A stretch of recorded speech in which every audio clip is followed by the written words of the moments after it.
Papo Literário. Apoio cultural Júlia Dumont. Moda, festa e casual. Olá!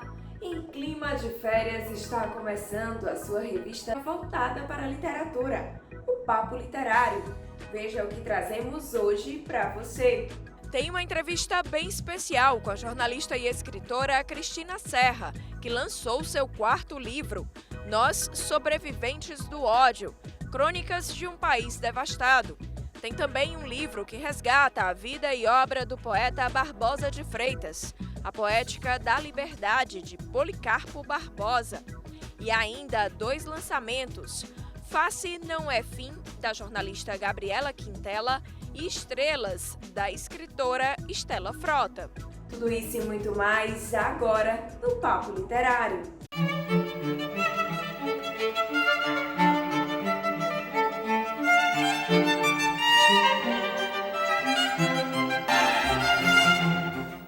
Um livro está resgatando a vida e a obra do grande poeta Barbosa de Freitas, que morreu aos 23 anos, vítima de tuberculose, em 1883. Trata-se do romance A Poética da Liberdade, de Policarpo Barbosa. O encontro do médico sanitarista Policarpo Barbosa com a obra do poeta Barbosa de Freitas se deu por acaso, coisa do destino mesmo. Eu coleciono livros históricos da literatura cearense e eu me deparei na estante virtual com o livro Poesias, do Barbosa de Freitas. Talvez seja o único exemplar que existe. E eu comprei a um preço muito barato. Eu me apaixonei pelo poema do Barbosa de Freitas. Eu sabia que tinha a rua aqui, Barbosa de Freitas. E eu passei assim 3 anos, viu, Mônica, estudando a vida e a poesia do Barbosa de Freitas. E aí, desse estudo, saiu esse livro. Né? Inclusive eu conto essa história no primeiro capítulo, mas criando uma pessoa, um ator ficcional, porque o livro é um romance ficcional. Né? Policarpo afirma que o livro A Poética da Liberdade foi escrito a 4 mãos. 2 mãos minhas e 2 mãos do Barbosa de Freitas. O Barbosa de Freitas entra com a poesia, entra com os poemas, e eu entro com o texto do romance. Então são 16 capítulos e 16 poemas do Barbosa de Freitas. No livro, Policarpo mistura ficção e história real. Foram cerca de 5 anos de escrita e muita pesquisa. Eu procuro discutir os fatos históricos, as personagens. A grande maioria das personagens do livro são reais, viveram, participaram do movimento abolicionista, né? Alguns são ficcionais, né? Mas de certo modo representam uma parcela da população, né? Como os negros, que infelizmente não participavam da cultura, da sociedade, porque ainda nós vivíamos sob a égide da escravidão. É um livro que se passa em várias cidades, Aracati Antiga, o Jardim, né? Fortaleza Antiga, com o nome das ruas antigas. Inclusive, esse livro foi lançado, viu, Mônica, na praça de um passeio público, onde ele falece ali na Santa Casa e onde tinha um botequim do Girard, que é onde os poetas românticos, eles se reuniam. Então, eu lancei o livro no Museu da Indústria. Lá funciona um restaurante muito bonito. Esse prédio funcionou o Grande Hotel do Norte. Aí o que muita gente se pergunta, o Barbosa do poeta e do Policarpo envolve algum parentesco? O autor disse que não, mas o livro acabou trazendo uma forte ligação, tanto que Policarpo foi conhecer a cidade natal de Barbosa de Freitas. Uma menina lá do museu, a Juliana, soube que eu tinha lançado um livro sobre Barbosa de Freitas e me ligou, e eu acabei indo a Jardim. Jardim é uma cidade lá no fim do Cariri, né? E foi uma emoção muito grande, porque o Barbosa de Freitas nasceu em Jardim, né? A praça central de Jardim é Praça Barbosa de Freitas, mas tinha-se pouco conhecimento sobre o Barbosa de Freitas, porque ele saiu de lá com 8 anos, depois do assassinato de seu pai, né? Então, o pai dele foi assassinado e o juiz de Jardim, que era o padrinho do Barbosa de Freitas, adota e traz o Barbosa de Freitas para Fortaleza, né? Além de seu rico conteúdo, o livro Poética da Liberdade também possui um lindo formato. O design dele foi feito pela minha filha, que é design gráfica e mora em Portugal. Eu disse, olha, eu quero um livro que seja como um livro do século XIX. Então é um livro, não é, que tem uma capa, tem um marcadorzinho que hoje a gente encontra nas Bíblias, né? Mas era muito comum no século XIX. É um livro todo estilizado, é uma arte muito bonita, é um livro feito tanto fisicamente como a pesquisa, como os poemas do Barbosa de Freitas, feito com muito carinho, né? E junto às duas coisas, o design, a poesia do Barbosa de Freitas e o romance em si, né? E se você deseja comprar o livro, veja agora como fazer. O meu zap é 999910077 e o meu telefone é o 9 na frente, é 999910077. Também tem o meu e-mail, que é policarpo barbosa0@gmail.com. É Policarpo Barbosa, todo minúsculo, 0@gmail.com. Quem quiser, manda uma mensagem que eu terei muito prazer em fazer chegar às mãos.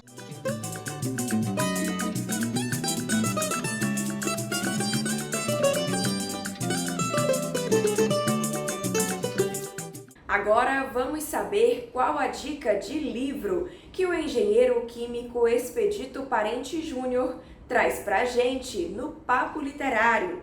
Confira no quadro Livro de Cabeceira.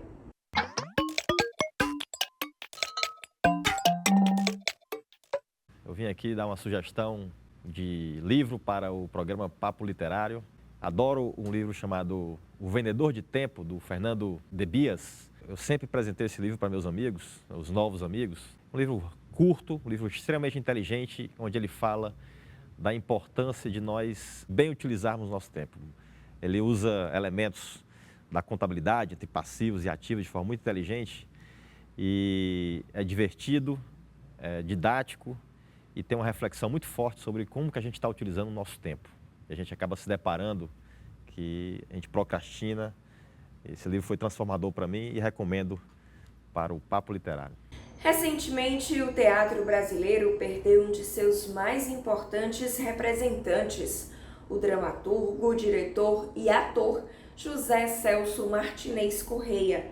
Nascido em Araraquara, em 1937, Zé Celso foi um dos fundadores do Teatro Oficina, revolucionando a forma de fazer arte dramática no país.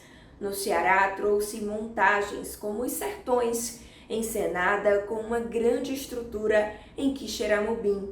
José Celso é nossa imagem literária da semana.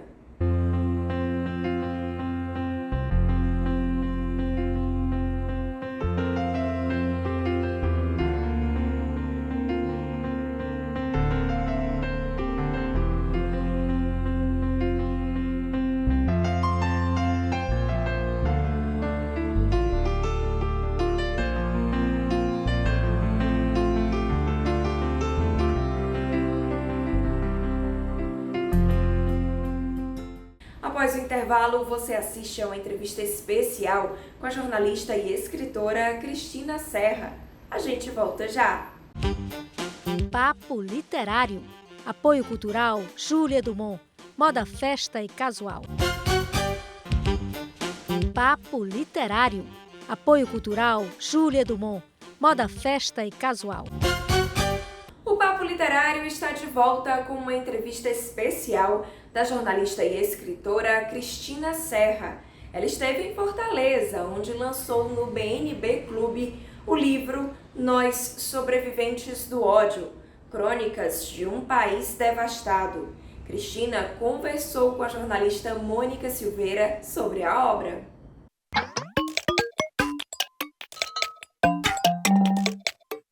É um prazer enorme estar aqui ao lado da Cristina Serra, essa jornalista que todos já conhecem pelo excelente trabalho jornalístico que ela exerce em vários veículos, Jornal do Brasil, jornalista conhecida da Globo e também da Folha de São Paulo, e está aqui com uma novidade, esse livro, Nós Sobreviventes do Ódio, Crônicas de um País Devastado, um registro muito necessário, né?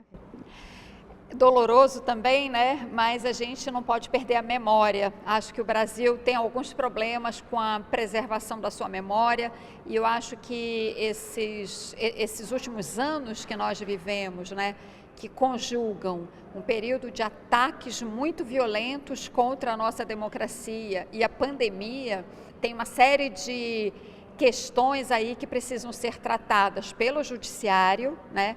Mas que cabe a nós, eu acho, como cidadãos, cobrar do judiciário as devidas responsabilidades por esses ataques todos que eu mencionei, crimes cometidos durante a pandemia. Então, o livro é um esforço de memória nesse sentido, para que essa memória não se perca. São 224 crônicas, né, que foram publicadas na Folha de São Paulo.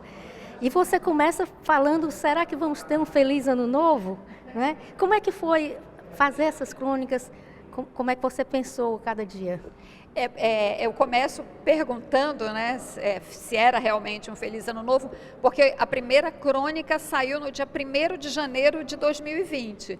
Como era a minha estreia na Folha de São Paulo, eu queria desejar feliz ano novo para os leitores, mas eu sinceramente não via como, porque já tinha passado o primeiro ano do governo Bolsonaro, com muitas dificuldades, né, e em função do que a gente já tinha visto, eu não via como que 2020 seria um ano, enfim, auspicioso. E aí vem a pandemia, o que só tornou tudo muito, muito, muito pior. E a partir daí, diante do que a gente estava vivendo, a péssima condução, né, do combate à pandemia aqui no Brasil, verdadeiramente desastrosa, tanto é que morreram mais de 700 mil brasileiros, né, tudo isso me levou a uma série de reflexões e eu falei, bom, eu tenho que escrever sobre isso, né? Por mais que às vezes fosse até muito difícil, né? Porque todos nós estávamos vivendo a pandemia, o medo de perder alguém próximo, querido, não tinha vacina em vista e o governo fazia todo o possível para que as pessoas se contaminassem e não o contrário. Foi essa angústia, digamos assim, né, que me levou a escrever tanto sobre isso, fazer esse esforço de registro, de documentação e de memória sobre isso tudo que a gente viveu. Além da angústia pessoal, né, como pessoa, como jornalista, tem também a pressão externa, né? Foi difícil, assim, a cada crônica publicada, a reação. Olha, teve de tudo um pouco, mas assim, em primeiro lugar, eu tinha total autonomia para escrever sobre o assunto que eu quisesse, com a abordagem que eu quisesse, enfim, da maneira como eu achasse pertinente, né? Então, o meu acordo com a Folha de São Paulo, meu contrato com a Folha era esse, eu tinha total autonomia. Agora, claro que eu, escrevendo sobre esses assuntos, né, e num país conflagrado politicamente, né, como a gente tinha naquele momento, é claro que eu agradava muita gente, mas eu também desagradava muita gente. Então, eu sofria muitos ataques, sobretudo nas redes sociais, mas também tinha muita gente que me dizia, você está dizendo aquilo que eu gostaria de falar. E aí eu fui me equilibrando e fazendo o meu trabalho. Eu disse, o que eu tenho que fazer é o meu trabalho. E qual é o meu trabalho como jornalista que tem uma coluna de opinião neste momento do Brasil? É refletir sobre tudo isso que a gente está vivendo, independentemente se eu vou agradar ou desagradar a alguém. E foi o que eu procurei fazer e o resultado está no livro. Agora, foram anos, assim, tantos desastres que a gente achou que não ia acabar nunca, que o pesadelo continuaria. E veio a posse do Lula, né, que você coloca no livro também. Eu te confesso que, claro, houve momentos, né, durante esses 4 anos, em que eu mesma me senti muito desanimada. Acho que cada um de nós, a gente pensava, poxa, a gente lutou tanto pela democracia para chegar agora nesse momento e perceber que a nossa democracia está em risco, né? Eu sou da geração que foi para a rua na campanha das diretas, né?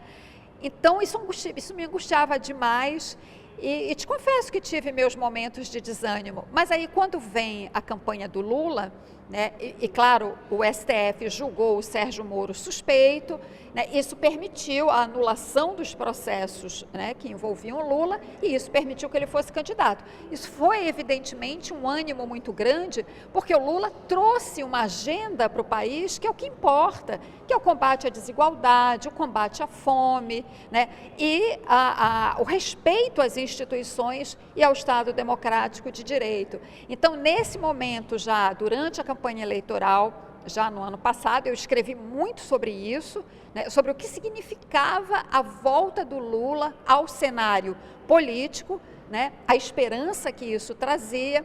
E aí eu levo o livro até a posse do Lula, ao 8 de janeiro, né, que aconteceu, mas aí a última crônica é falando, eu acho que eu deixo uma palavra de esperança sobre esse Brasil que a gente quer construir ou reconstruir, que é falando das posses da ministra dos Povos Indígenas, a Sônia Guajajara, a Aniele Franco, da Igualdade Racial, e a Silvia Almeida, dos Direitos Humanos, porque eu acho que esses 3 ministros, né, e o que eles trazem de proposta, apontam para esse Brasil generoso, solidário, democrático, né, que seja um país realmente para todos os cidadãos.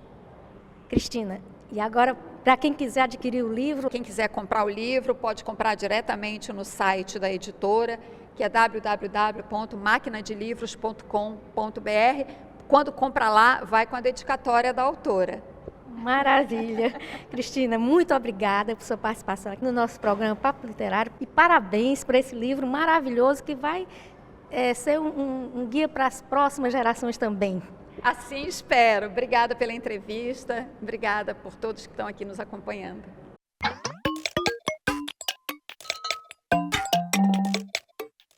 Após o intervalo, tem 2 obras de estreias literárias. O livro Face Não É Fim, de Gabriela Quintela, e Estrelas, de Estela Frota. É logo após o intervalo. Papo Literário. Apoio cultural Júlia Dumont. Moda, festa e casual. Papo Literário. Apoio cultural Júlia Dumont. Moda, festa e casual. Estamos de volta com o Papo Literário. A jornalista Gabriela Quintela lança neste sábado, dia 15 de julho, às 7 da noite, no Marina Parque Hotel, seu livro de estreia, Face Não É Fim. É uma obra de superação que nasceu de experiências, estudos, leituras e conversas interessantes com várias pessoas. O livro de estreia da jornalista Gabriela Quintela, Fase Não É Fim, surgiu de um momento de superação da autora. Esse livro ele surgiu em um momento muito oportuno da minha vida, né? Em virtude de sonhos, bem como foi um pós-superação de um grande trauma, né? Eu tive um problema de saúde, pouquíssimas pessoas sabem, eu tive um câncer. E depois desse câncer eu pude ressignificar a minha vida, descobrir a minha potência, os meus valores. E aí então eu tive um verdadeiro encontro comigo mesma, mediante técnicas de programação neurolinguísticas. E aí eu descobri o autoconhecimento. Com o livro, Gabriela deseja tocar vidas, expandir o pensamento, levando em conta que cada ser humano é um universo. Irmãos gêmeos que têm basicamente o mesmo DNA, eles não conseguem ter a mesma digital. Então, o ser humano, ele é um universo a ser desbravado, né? E eu acho que esse livro ele vai cair assim como uma luva nas mãos de quem precisa entender quais são as barreiras, os paradigmas, os pequenos bloqueios. Segundo a autora, cada fase da vida pode ser um importante aprendizado. O título ele é muito sugestivo, né? Fase não é fim. Então, eu pensei em algo que trouxesse isso de uma forma física para o leitor. E eu trouxe a analogia do Super Mario, onde em um mini-jogo a gente vai passando fases, a gente vai matando monstros, né? Isso de forma caricata, claro, né? A gente vai eliminando, digamos assim, alguns monstros e a gente vai aprendendo com aquela fase. A gente aprende que se pular vai conseguir uma medalha, a gente entende que se continuar vai avançar para outra fase, porque toda fase, seja ela boa ou ruim, tem algo a se extrair de ensinamento. A capa, pensada por Gabriela, diz muito do conteúdo do livro. Em novembro de 2020, em um momento muito complexo também da vida, das fases que a gente vai aprendendo, eu botei a mão assim no vidro de um avião, né, na janela, e ele estava ainda estacionado. E aí eu fiquei pensando em várias poesias, né, como músicas. Eu sou uma pessoa que ama música, então eu lembrava muito da música de Cazuza. Cada aeroporto é um nome no papel. E que nome eu quero escrever agora? E eu termino a capa, né, do livro, se você ver a última capa, a capa traseira do livro, é o céu. Então, a mão que pensa, porque é fase, não é fim. E a parte que você conclui a leitura é justamente o céu, que, de fato, indiscutivelmente, possa ser a nossa moradia eterna. Ficou interessado nesta obra? Veja como adquirir. O livro já está disponível em 3 plataformas. No site da empresa, a qual hoje eu faço também parte, né, que é a eSanta, www.esantaoficial.com.br, no Mercado Livre e na Americanas. Mas muito em breve a gente também já vai estar na Amazon. Ah, e tem mais! Os leitores poderão ter acesso a um kit especial. A gente fez um kit muito interessante, né, para ser esse lançamento, o lançamento oficial agora é dia 15, né, para convidados, um momento que foi reservado para celebrar. Os meus amigos juntaram-se e resolveram organizar esse movimento e foi muito interessante. Né, você pode adquirir o livro e ele pode vir também no formato de um kit, né, que vem uma blusa com o mesmo título, Fase Não É Fim. Vem também um bloquinho, porque geralmente a gente tem essa mania de notar coisas em livro, né, e eu penso sempre pela minha perspectiva. Bem como caneta, marca-texto, marca-página, um kit bem completo para o leitor se desbravar nessa leitura.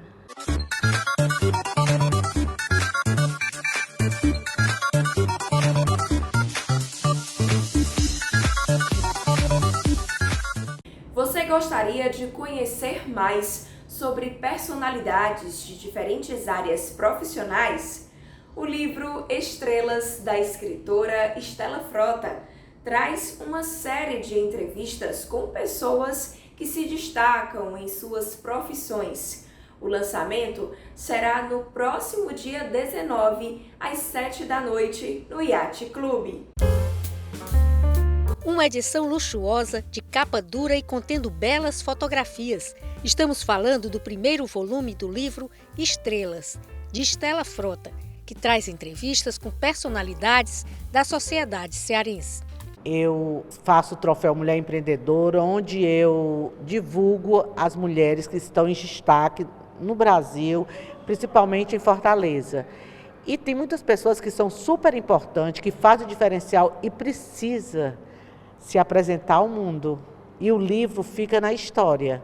Essa é a primeira edição do Estrelas. Espero fazer todos os anos um livro. A autora explica como foi feita a seleção das personalidades entrevistadas no livro. Teve uma equipe que aprovou as pessoas para entrarem no livro. São pessoas que eu conheço, que eu sei que têm um potencial e que têm um destaque na sociedade, nas empresas, que fazem o diferencial para o mundo. Artistas, juízas, delegados, médicos, procuradores, empresários em geral. Como em um questionário, todas as personalidades entrevistadas responderam democraticamente as mesmas perguntas.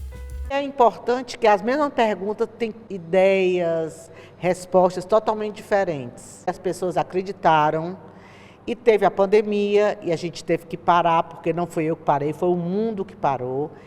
E me surpreendeu pelo fato de não ter nenhum contrato, é só no boca a boca, e aceitaram o meu convite de estar na obra. E quem faz o convite para o lançamento é a escritora Estela Frota. O lançamento será dia 19, às 19 horas, no Yacht Club. O livro só vai ser comercializado no dia do lançamento.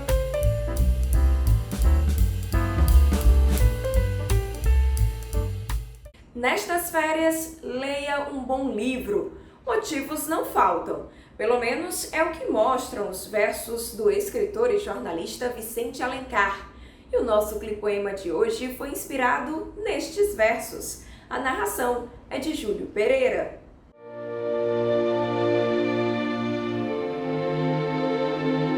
Quando estiveres triste, lê um bom livro. Quando estiveres com raiva, lê um bom livro. Quando estiveres feliz na vida, lê um bom livro. Quando estiveres em vontade de conversar, lê um bom livro. Quando estiveres doente, lê um bom livro. Quando estiveres com problemas de amor, lê um bom livro. Quando estiveres com problemas financeiros, lê um bom livro. Um bom livro sempre nos mostra soluções.